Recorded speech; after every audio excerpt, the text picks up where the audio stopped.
Good evening, everyone. Good evening. Thanks for tuning in for another edition of Sisters of Legacy. We're thankful that you're taking your time to join us. We're going to go ahead and do our intro, and we will be right back.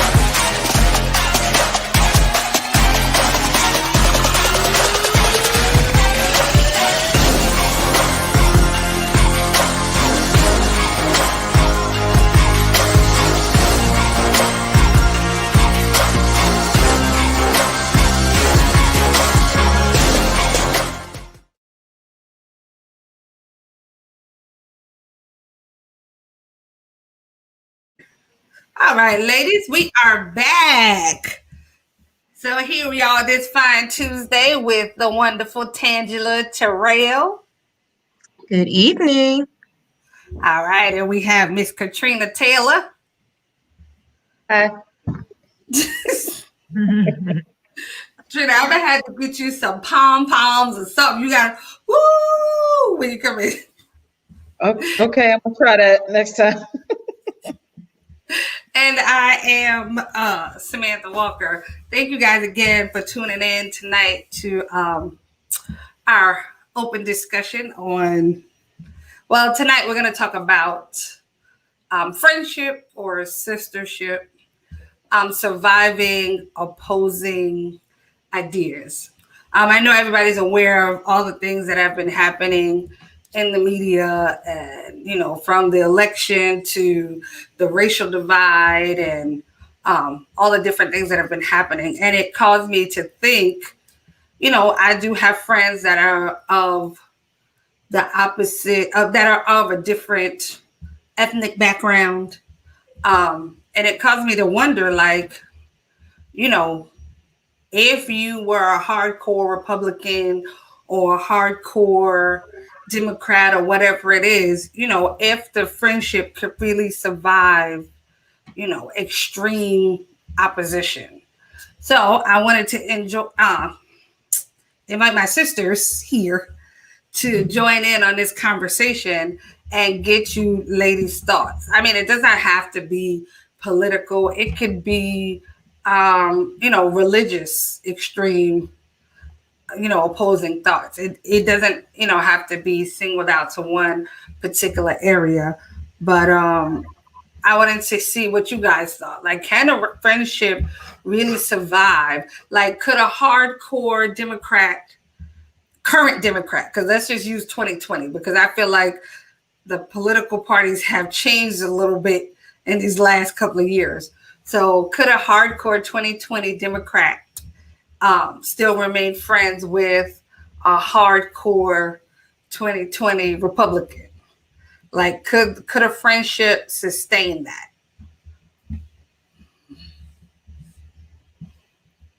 If we're speaking on the political sector, it's hard. And whenever we're talking about subjects like this, it's hard to make definitive statements. Mm-hmm. There's a lot of things that kind of go into play. For me, it is a little bit more black and white.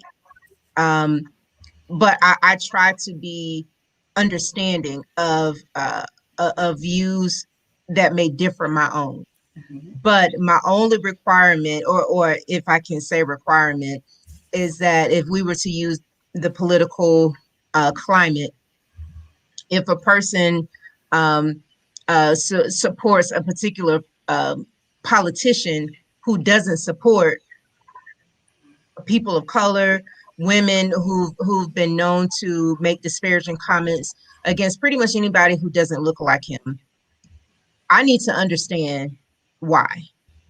And I need to understand before I, cut a person off, I need to understand, why do you support a person who makes these claims, who conducts themselves in a political office in a manner that I wouldn't accept from my 4-year-old. So help me understand why. And I've personally, engaged in some of the comments and tried to understand that person's point of view, but it wasn't substantial. There was no definitive. So if there is no concrete reason why you support a person who for all appearances appears to be anti him, then I can't continue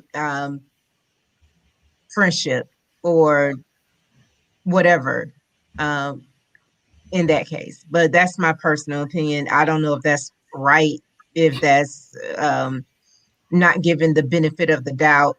But that's kind of how I stand with it.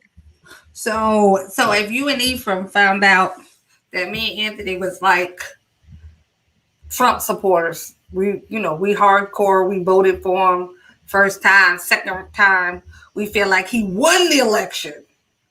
So, if you found out we were Trump supporters, that would change the nature of our relationship? It would definitely raise some eyebrows.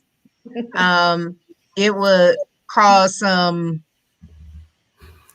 questions to arise as to, why do you think this, as an African American, does this administration support our well-being? Again, I would try to seek to understand, but there's a part of me in the background that said, no, we'll have to move it to, and then it depends on the nature of the relationship. Some people, I couldn't care less, your views on whatever. But if it's someone that I care about, I would at least try to understand the perspective. But yeah, I'll be looking at you side eye.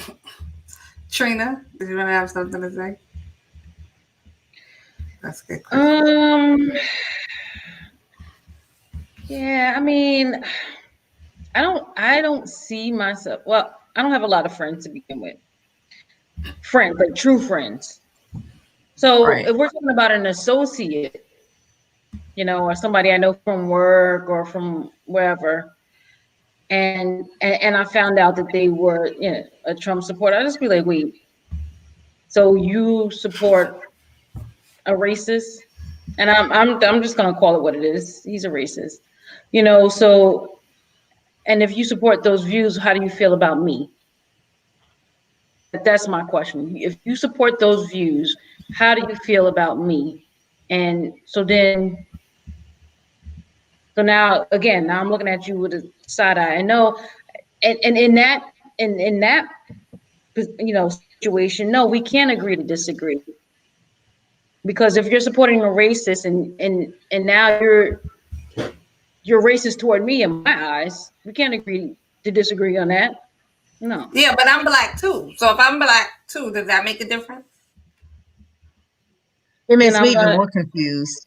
Yeah, right. Because now I'm questioning your self-hate. I was gonna say sanity, but I like your word better.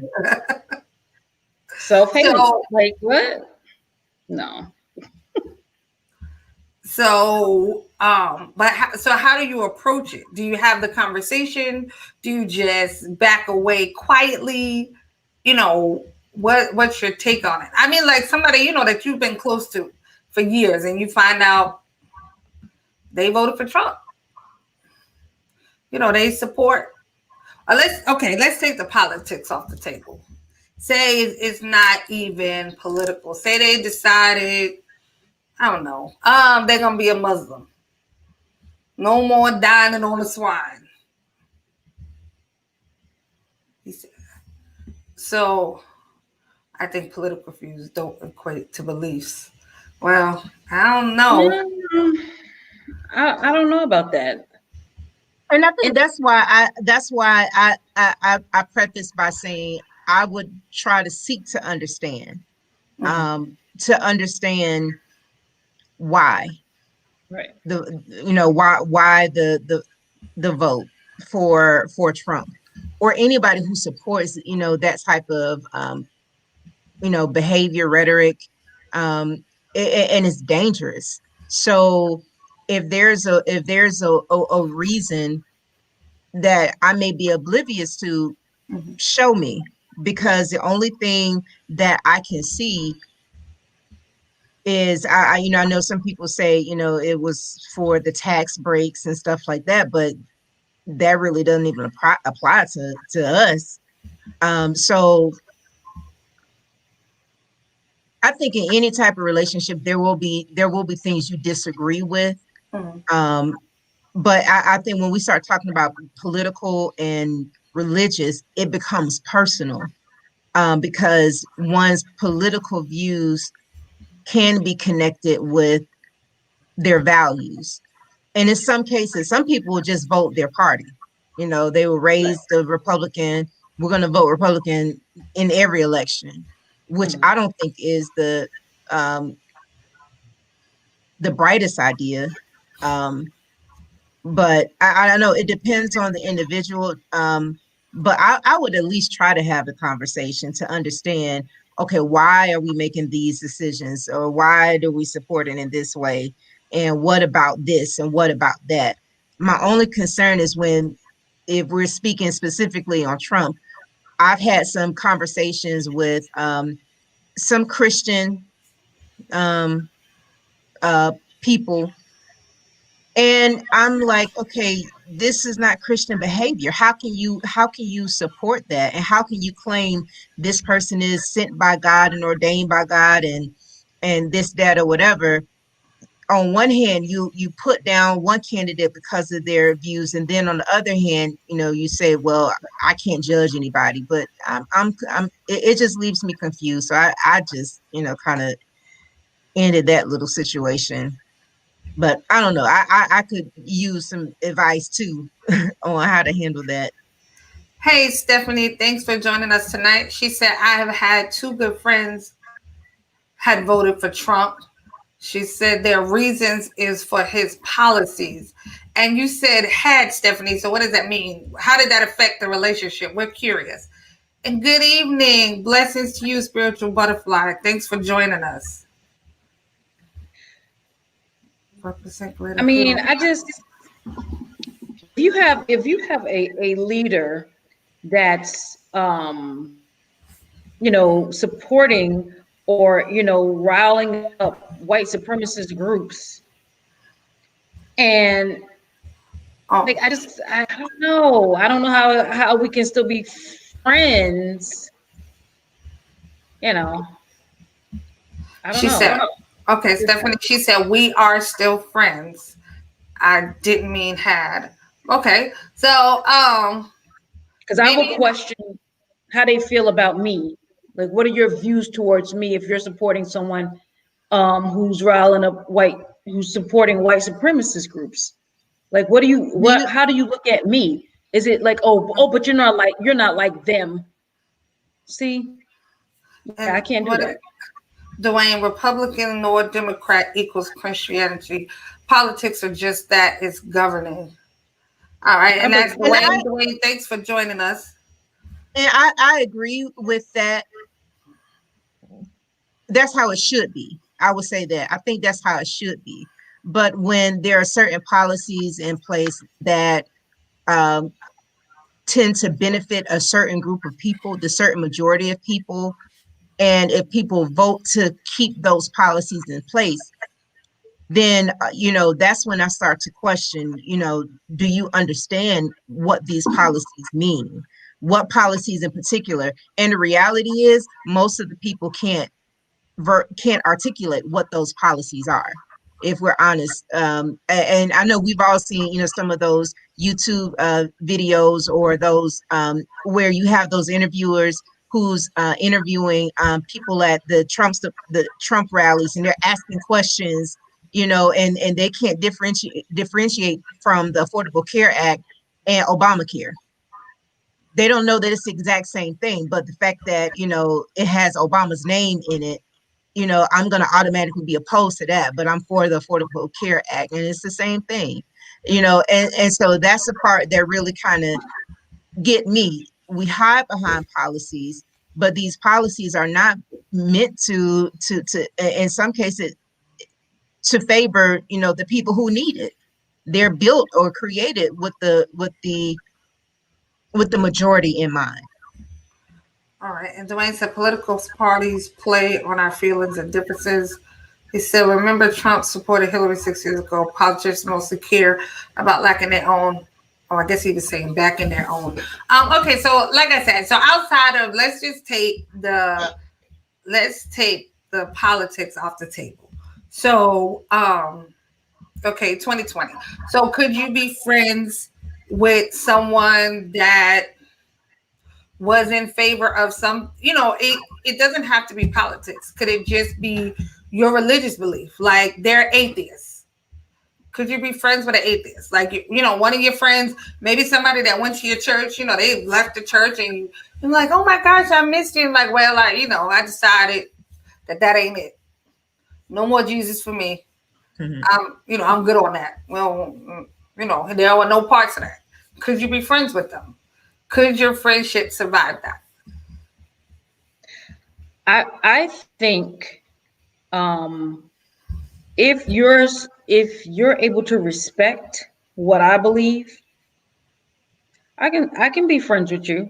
What you're not going to do is say, you're not going to ridicule my relationship with Christ. You're not going to sit here and say, oh, that's nothing, that's stupid, that's for uneducated people. You want to believe what you want to believe? Fine. Don't disrespect, don't ridicule me for what I believe. And we can be fine. Dwayne said, I am somewhat. My neighbor doesn't believe in God, and we're cool. I agree with Trina. I would like to think that I can, push past differences. Now, it may mean that the type of relationship may change. It could impact, if we are someone who I consider a close friend, because those who are closest to me, we share a lot of the same core beliefs. And my core beliefs are founded in my relationship with God. So there will probably be clear boundaries and borders. And with those in place, it could impact the friendship. I wouldn't say that it's a reason to cancel a friendship or an association with the person, but it could alter it and change what it looks like.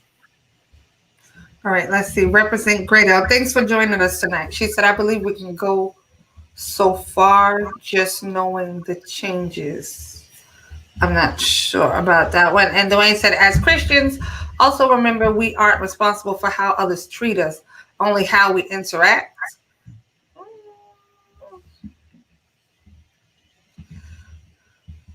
I mean, I don't know about we aren't responsible for how others treat us, only how we, maybe he meant react. I'm not sure. I'll say, okay, so, he said, love your neighbor. Okay. Absolutely, but I think we're talking about relationships. Right. So that because a person is atheist, or the person may have an opposing religious or even political view that I have, that doesn't mean that I would treat them any differently. But if we were to talk about a relationship, someone who I've allowed, around my kids, or, I've shared personal, thoughts and opinions and goals with, it may look a little different, but I love you all day, because that's what's commanded of me. And that's a part of my core belief. And even, God died, Jesus died for more than just people who would accept him. So there's And no we also, no. I'm sorry. Mhm. I think we also have to be in when it comes to religion and that type of thing. We have to be careful about our witness. You know what I mean? So it's just like when the Bible talks about the sanctified wife and the unsanctified husband, um, like you can't come in like, oh, this is if you don't follow the Bible, you going to hell, fire and brimstone, all that stuff. You turning this person away. Mhm. Live your life but is your example. Show people love, keep it moving, keep pushing. Like you know what I'm saying? When it comes to religion, you have to be wise in your witness. Mhm. And some of that is just like, okay, that's what you believe. But at the Right. same time, you pray for them and your life is your witness. You don't even have to try to convince them otherwise. I Okay. agree completely, Trina. Um, so basically, so you're saying, because when I think in terms of relationship or even friendship, like, a lot of times I say, like, a lot of words are overused. Like, we, like, friend and ministry and love. We use those words like a Mhm. dime a dozen. Yeah. And I think they're used so much that I don't think people really understand the meaning of it anymore or really value, like the meaning of it. But when I feel like when you're in friendship, coming Right. in relationship with somebody, I feel like that goes a little, that should surpass, some of the superficial things, um, that a lot of times that we don't, that causes us not to preserve a relationship. Like I Mhm. feel sometimes we're narrow minded and a little dishonest in the way that we deal with each other. What do I mean by that? Okay, so Mhm. I mean sometimes I feel like we aren't clear with people, not on what we believe, because we quick to tell you I don't believe that. People are quick to do that, but I don't think sometimes we're clear on where we stand. Like I believe, this, and this, but as a person, as our relationship, as we connect, I don't think all the time we're clear on where we stand on what I expect of you as a friend, and then also what I'm offering you as a friend, because a relationship, it has to be two-sided. Like there are things that, I expect or I receive from you, just like, vice versa. There are things that you should expect and receive from me as a friend. But I think oftentimes, because we throw the words around so much, Mhm. that, that's like never really clear. So you have, you can get into a situation where on one side is always somebody expecting, and they think that's friendship. So, like when something goes wrong, in your mind, it's like, you weren't really my friend anyway. You know what I mean? It's like the connection wasn't there, but also, the communication wasn't there. And so, what did Dwayne say? So, Dwayne said, yeah, I was going to ask you guys to define those terms. So, yeah, what's the difference? Because I saw he also said, love your neighbor or whatever. We were talking about your witness and he was talking about his neighbor. So, what's the difference between, or what's our definition of friendship? What do you consider a friendship or a sistership? I just added sistership because I try to keep it like woman to woman. So like, what do you consider a friendship? What is friendship? I would define it as um anybody else hearing the echo? Okay, maybe my computer did something weird. But I would define a friend as someone who you have mutual things in common, but there is a deep relationship aside from a superficial, let's hang out at the mall, but things about me. Um, I know things about, there's an intimacy in friendship. Um, I'm able to, if we're talking about, in like a Christian friendship, I'm able to pray for you. I can, there's a level of dependency that I have with those who I call friend. And I think that goes back to the word that you mentioned, Sam, is expectation. Even if we look at the biblical friends in the Bible, I think about David and Jonathan. They had a close friendship that even Jonathan went against his family because he was friends with David. So I think we have to be careful when we call somebody our friend. There has to be I don't know how else to say it, but just like a mutual respect, mutual connection, and it's usually built on something that that they have in common. And the stronger that base is, if it's not, I don't want to say foolishness or something superficial, the deeper it is, I think the deeper the friendship is. If it's a friendship based on, we like the same movie or, we work together, it has to be something deeper than that, in my opinion. Hey, Terry, thanks for joining. Thanks for sharing. Trina, your definition of friendship? I think I agree with what Tangela said, but I think also let's be like a proven trust for me. You know what I mean? For me to call you friend, I have to be able to trust you, and that has been proven over time. You know what I'm saying? That I can trust you. You're not going nowhere with my stuff. And you know what I mean? Like, and just someone that's gonna be there for me, and I'm gonna be there for you. Like that, like you said, the mutual trust and respect, and trust. Trust is really for me one of the main components. I can trust you, and you can trust me. The only other thing I did want to add is that I think in a true friendship, you want to see the best for that person.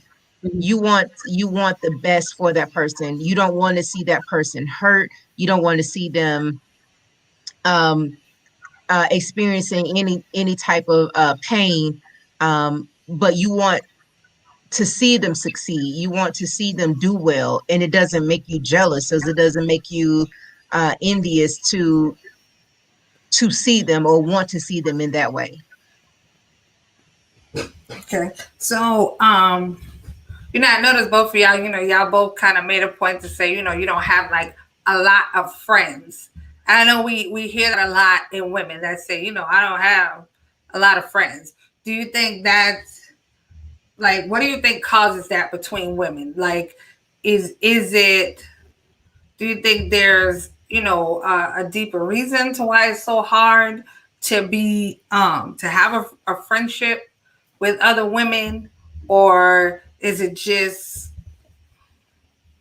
one of those things with time and age, you like, or whatever. Like, what do you think? Because I hear that from a lot of people, and I'll be honest, like, I was definitely one of those people that I'll say that in a minute. Like, I can count on one hand, the people like that I'll call my friend. And mainly for me, like, I'm real big on titles. Like, I don't like to just, Trina, you and I have had this conversation. Just be telling people, oh, I love you all willy-nilly.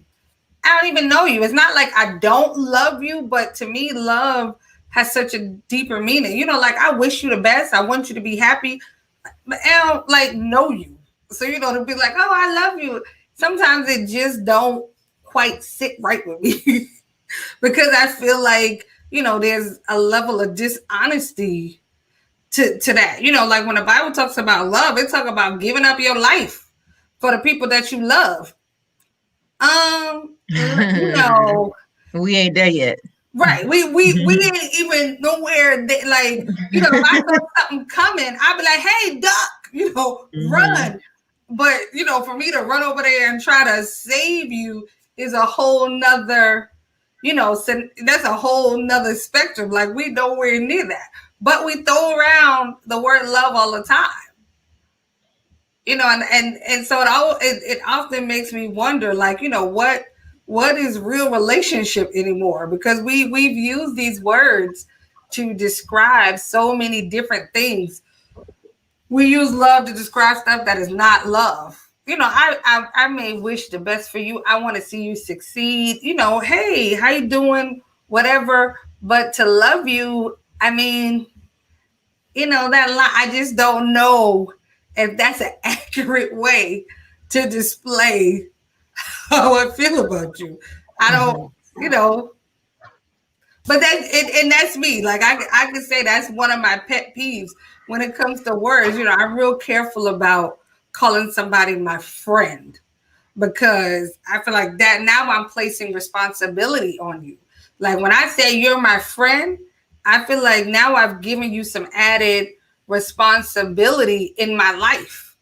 Like I'm trusting you with some part of me, whether it's my secrets or, letting you into my space and my home or my husband, within boundaries, of course, say stuff. People sometimes try to run with stuff, all those things. So like, I think, what do I say? We are full of tradition. We say it because we're conditioned to say love is about that action. Right. But how much action do you really have with these people? You know what I mean? Like, how much action do you really have besides I see you once a month, or maybe I see you every week at church for 3 hours. But in between that, I don't see you. I don't interact with you. I don't, I don't know that it's disingenuous to say love. I just think that there's different levels. There's different levels. You can say, whoa, I love that. I love my red coat. But that's not the same as saying I love my husband. It's just different levels of love. Like the eros and agape. How it's all set forth. It's just different levels. And I think it's different levels of friends. You got your core, my girl. That's your friend. And then you got my friends at work, which is not like my core friends, those are my friends from work, my friends from school. It's just different levels to it. And you get in where you fit in. You not that, what I'm saying? It's levels and categories. So I'm okay saying, like I tell Sam, love you in Jesus. Because that's true. You love them with the love of the Lord, and that's different from your close friend, what I'm saying, that you love. That's you're doing what you have to do. You love them in Jesus. You don't have no ill will. You know what I'm saying? You don't have nothing in your heart against that person. So that means you love them with the love of the Lord, and that's okay. Well, I close friends, you know what I mean? Like, it's just levels. Listen, I definitely could go with you on the different types of love. Yes, you got the agape, the eros. So yeah, you do have those different types of love, that you can have from somebody. But I think, we talk, well, we're taught the power of the tongue and life and death being in our words. And I think sometimes we haphazardly use words and inadvertently, sometimes people are injured or wounded by our words. It's because, you told me a bunch of times that you love me or whatever, or, you've told me that we was friends. Oh, this is my friend such and such. And then when that time comes, only to find out, oh, we just church friends or whatever it is. Dwayne said you have to define it and set boundaries. 8 people using the same words with different meanings. Right. Within the confines of the person that you're exchanging the words with, you definitely have to have an understanding and a definition, of what that is. Like, between the person you're in relationship with needs to have an understanding. There definitely has to be, a level of clarity to it, because if not, people can wind up being offended and hurt. Like I saw this post on Facebook, and I think in the post it was something like, something about, it's okay being left out of places or not invited, even when you think you should, something along those lines. And I saw a lot of people, comment on it. And then I felt like, at one point I was like, oh yeah, I felt that way before. But then when I sat there and I thought about it, I was like, yeah, but not really. Like, did I feel that way because, was this like me telling myself I should feel this way? Because like, was it something that was warranted, or was this just my own thing? Meaning, like, sometimes you use the word friend and all this stuff so much. I think that sometimes relationships get confused and people feel like, oh, well, you said we were friends and I thought we were so close, and then you didn't invite me. And then somebody's feelings hurt, and you thinking like, why would she think I would invite her? I just see her at church. Like, not in a mean way, but sometimes these things happen, because we think we in relationship and friendship with people, and we really aren't. I mean, I will say, like, so for me, like, my definition of a friend, there has to be a mutual level of trust. And I will say, like, my definition at the age I am now and 20 years ago was very, very different, or is very, very different. There has to be a level of trust. And I feel also there has to be a level of openness. Not that you got to tell me your business, like, whatever those things come with time. I feel like, people share things with you over time after, right the way and growth, once they feel more comfortable. But I think there has to be an openness to hear, to hear what I'm saying to you, to hear my heart. Oh, hey, Cheryl from California. All right. Hey, girl. There has to be an openness to hear my heart. Sometimes maybe when my words might not, totally be as soft as you think. I think for a friendship, yeah, so trust, openness, and there has to be a level of commitment to me for any relationship you're in. There has to, you have to be committed to a friendship, meaning, we both are being involved in this. Like, don't sit around and say, oh, she don't never call me. She called you, she don't call me. Like, there has to be a level of commitment. Like, sometimes you have to pick up the phone. Sometimes you have to send a text. Sometimes, maybe they can't get back to you. There's a lot of things that can happen, especially in an adult friendship. Like, once you over a certain age, you done got married and you done had kids, or had kids and ain't got married, or you just dating, whatever it is, the dynamics of our lives can get really, really jumbled. So, to be in an adult friendship with somebody, like, that person has to be, there has to be a level of commitment to the relationship. So sometimes maybe for a week, I didn't get back to you. You have to trust that I just got bogged down and I'm going to hit you back, right. When I get a chance. But, that's the commitment that comes with the friendship, that, you want to see it grow. You want to see it deepen, strengthen, all those great things. Hi, Ida. Thanks for joining us. Okay, so let's see. I also think that like, your true friends, when they know you, they have to accept you for who you are. They might not agree, but like, they accept who you are. Like, my true friends, they know, and they accept the fact that, like you said, I'm just not the best communicator. But again, if you ever need me and you call me in the middle of the night, if you need me, I'm going to be there. I'll drop everything and do whatever I can for you. But I'm bad at just calling the chat. Right, Sam? Like, but my real friends know that and accept that about me. And so while I'm trying to get better at it, you know how they say, charge it to my head and not my heart. There you go with another overused church slogan. No, but I mean, it might be overused, but it really is true. Like your real friends know like your intention, like, and they know it's all love. And like, we might not talk for a long time, but when we pick up, or again, if you need me, or if you start a business, I'm going to support you. I might not talk to you all the time, but you start something, I'm going to support it. I'm going to order or whatever. I'm going to try to be there for you,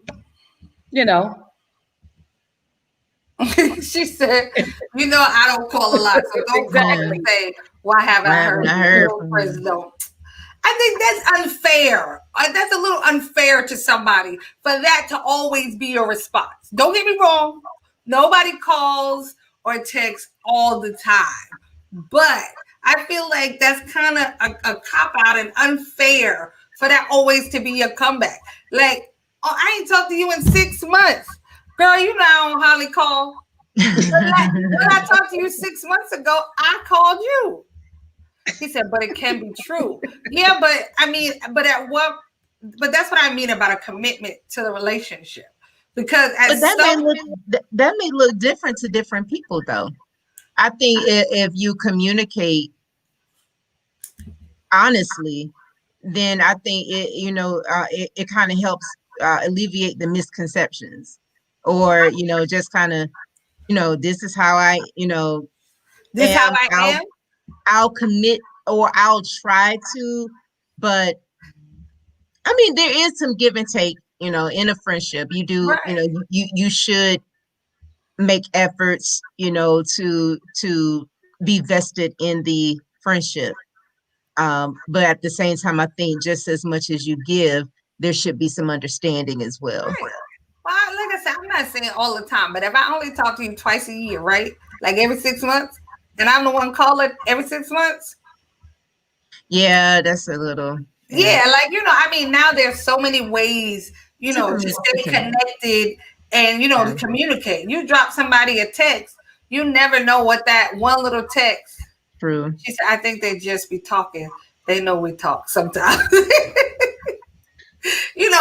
That one little text, you never know, how that could make somebody day. Like, okay, so I've had some recent little things happening, and then I call people and I'm like, oh, so this is what I got going on.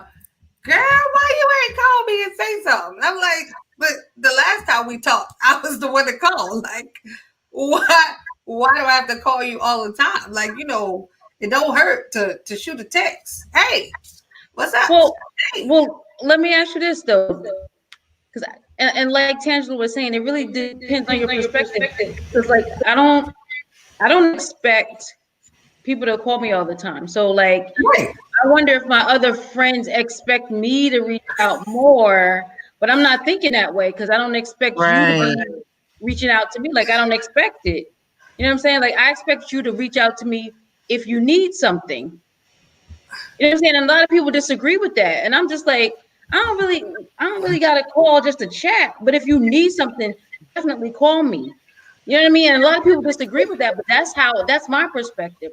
That's how I see it. Please call me when you need me because I'm going to respond and do that. But like in the meantime, you there, we good. I see you scrolling on Facebook. We cool. I'm okay with that. You see what I'm saying? So my perspective is different.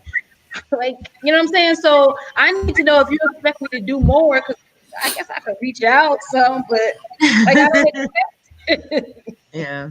Dwayne said, I guess he's saying must be a woman thing. I can go a year and be good. Me too. She said, I know, right? You call when you got something to say. I'll call when I do. Or if I need you. Dwayne said, I'm with Trina. Right. Like call me if you need something and I got you. Listen, if I ain't heard from you in months, don't call me when you need something. You keep that same energy. And listen, I'm not even. I disagree. Like I disagree with that. Well, see, okay, so I'll say from my standpoint, too many times I've been the phone call when you need something.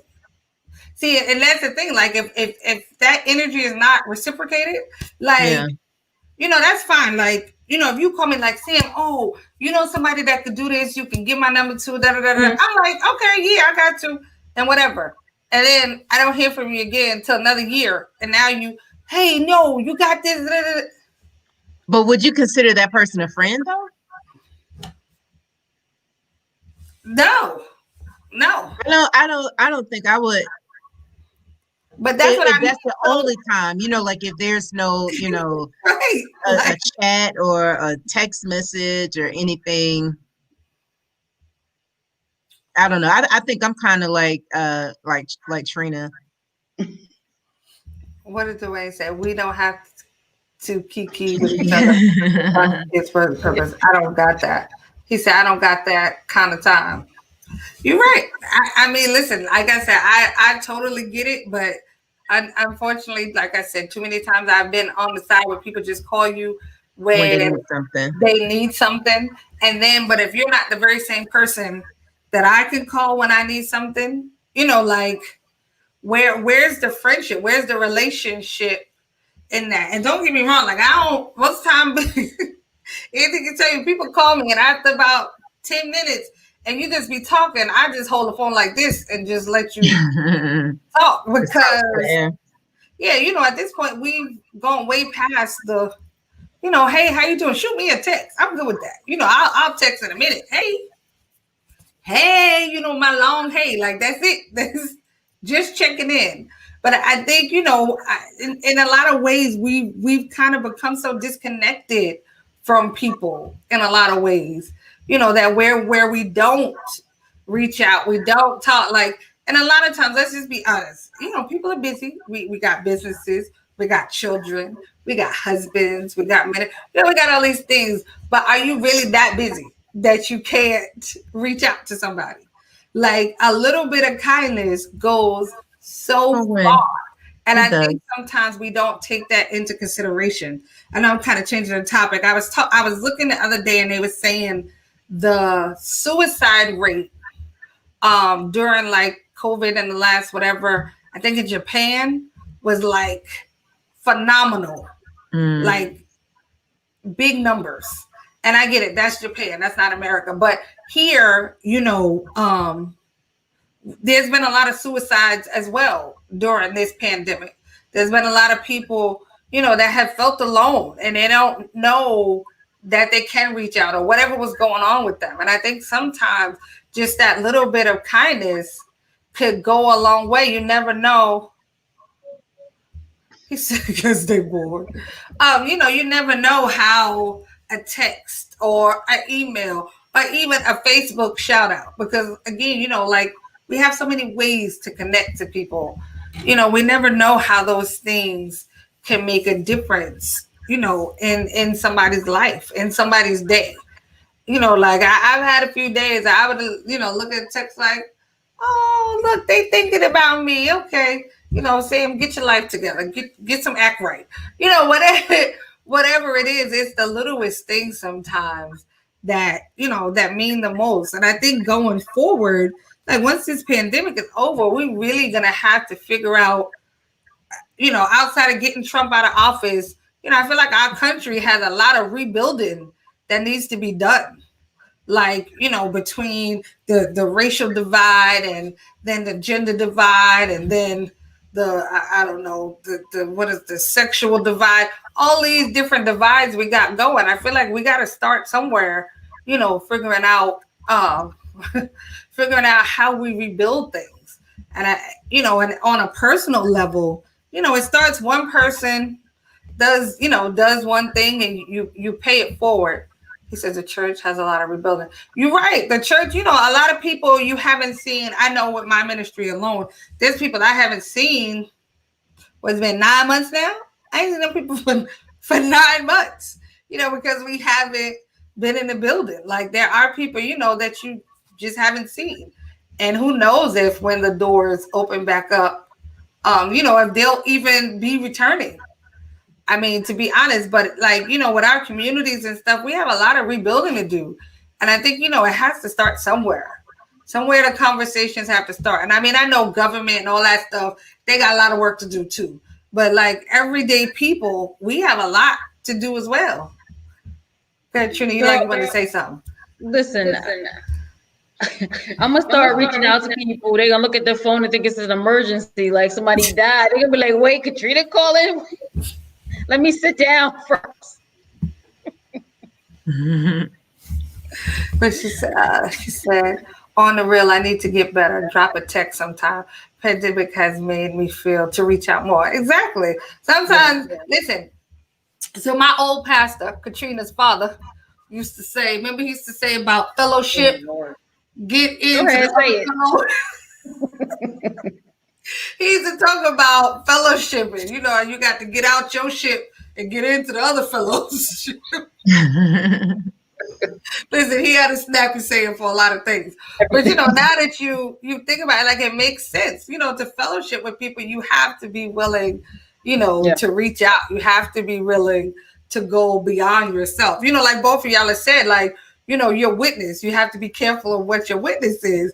Well, yeah, sometimes just a text to somebody don't got to be all holy or prayer. You know, just a text is, you know, they say, you know what? She texted me. I didn't even know she knew I existed. I didn't even know, you know, it's the little things I feel that make the biggest difference in people's lives. You know, sometimes we looking for those big moments.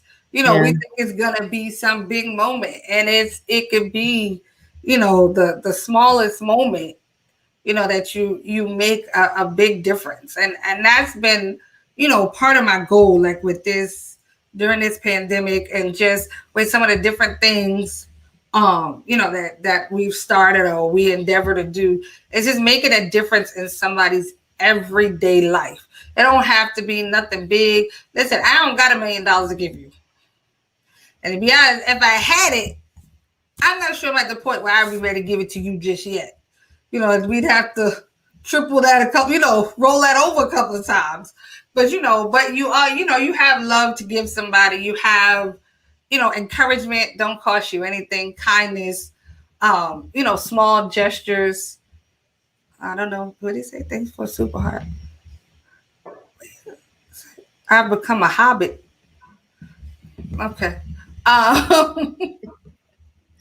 But you know what's this? I feel like you know, anybody that's seen The Wiz or whatever, remember at the end when the black people in the factory was saved and they start zipping out and coming out of these clothes, you know, like you remember the end, right? By the time this pandemic is over, that's what we're gonna look like. It's like, you know, you're gonna have to figure out how to come out of the shell that we've dug ourselves into being at home. You have to figure out how to get out of your pajamas on Sunday and go back to the church house.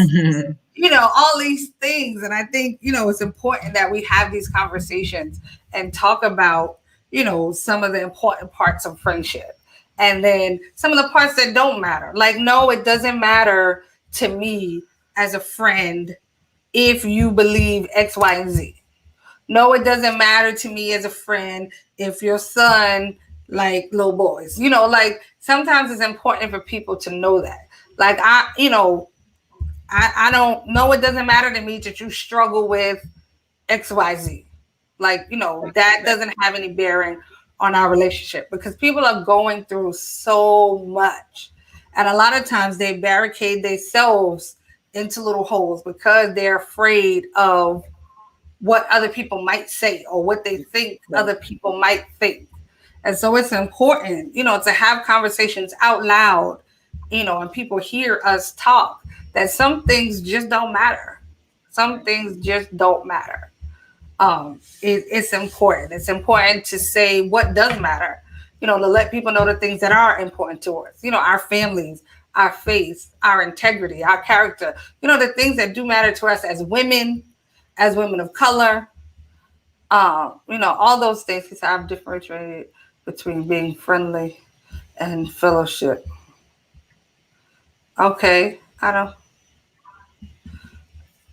I guess you're going to elaborate on that. I mean, I'm not sure how much difference it is between fellowship and being friendly, but you could always share, Dwayne. We'd love to hear it. Um, so, ladies, did you have anything else you wanted to add? Nope, not for me. I don't think so. Great You discussion. summarized it well. Yeah, so it's always our endeavor to have the conversations out loud amongst you guys for people to hear. And maybe it could spark a conversation in your own home, in your own group. Oh, hold on. Hi, Jacqueline. Thanks for joining us. It's important to know why you're separate. You must operate in the truth of the word. Ask him if it is a factor that corrects or deters your future. Absolutely. It is important to have those conversations, and important, for us to be clear on, relationship and friendship and fellowship. Those things are important, Jacqueline. So thank you for your input. As usual, we are here on Tuesdays at 8:30 p.m. Control your access. We're here every week. Thank you guys for your time. Thank you for coming in. Thank you for your comments. We'll look to see you again next week. So everyone, enjoy your evening.